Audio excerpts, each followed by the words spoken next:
iPhone, how to screen record with voice. To screen record with voice, simply unlock your iPhone and then swipe all the way down. And when you swipe, under the list of icons here, notification in the notification panel, you'll see these. There is a screen record icon here, which is a circle with a dot inside. Simply tap and hold onto it.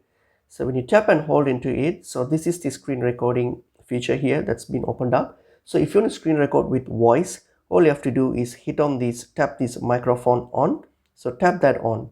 So once you tap that on, so this will now screen record with voice. And once you're ready, all you have to do is hit on start recording, and this will now start recording with the countdown of 3. As you can see, there is a red indicator here on my screen, which means it's currently being screen recorded.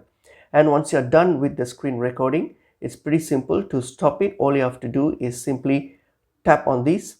So tap on it and it will ask you whether you want to stop it. Click on stop, and that's it. Your screen recording will be stopped and it will be saved to your gallery automatically.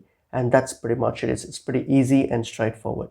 Hope this video was helpful. I will see you all in another video. Thank you.